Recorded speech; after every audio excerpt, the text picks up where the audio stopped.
Jiro, Ay, bakit po, tay? nakita mo ba yung mga estatwa? Ano pong statwa? Yung kay Winnie at Lucy. Nakita ko kanina nawawala eh. Po?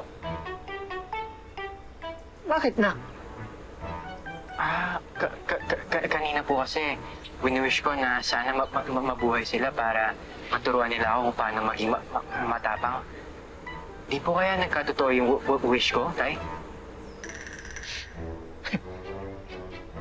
Alam mo, napuyat ka sa kakaaral, ano anak? Kung ano-ano yung sinasabi mo eh. Ang mabuti pa, samahan mo na lang ako maghanap, ha? Na makauwi na tayo. Tara. Punta nga doon eh. Ganun ba? Ginagawa niyo dito? Well, alam mo naman ang papa mo eh, ha? Pagdating sa kawang gawa, nangunguna yan. Well, actually, kinausap ko si Miss Sanchez. Sabi ko sa kanya eh, gusto kong mag-sponsor ng outreach program niyo this year. Thank you, sir, ha? Ay. Lahat napaka-generous nyo. You don't have to worry anything. Alam mo, sa totoo lang, hindi ko naman ikinakaila yung humble beginnings ko. Ito walang yabang to, ha? Pinanganak akong mayaman. Halata nga, sir.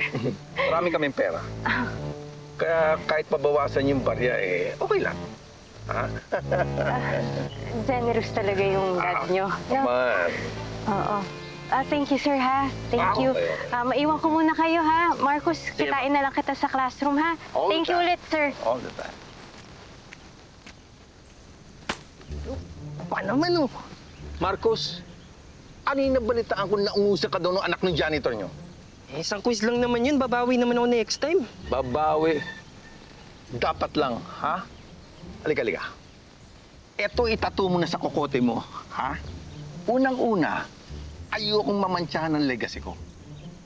Pangalawa, ayokong masayang lahat ng perang idinodonate ko dito sa eskwela nyo kung magiging number 2 ka lang. Nagkakaintindihan tayo? Yes po, pa. Good.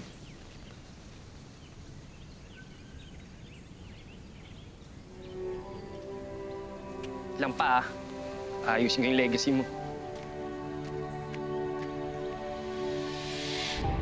Congrats! Thank you po, Nay. Patingin nga ako, ate.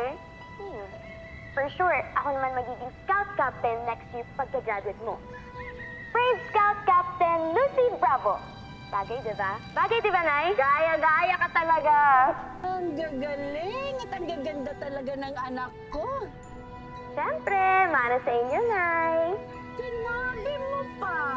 O sige, tayo na kayo dyan at sabihin niyo na yung pledge niyo. Walang uurong, laging tutulong. Brave Scout!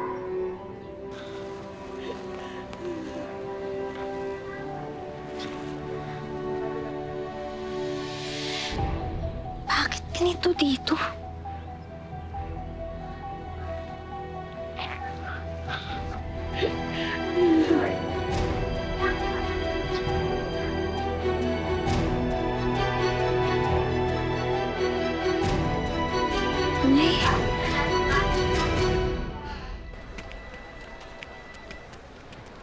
Marcos! Pinagtatawanan mo ako kasi pinagalitan ako ng tatay ko, no?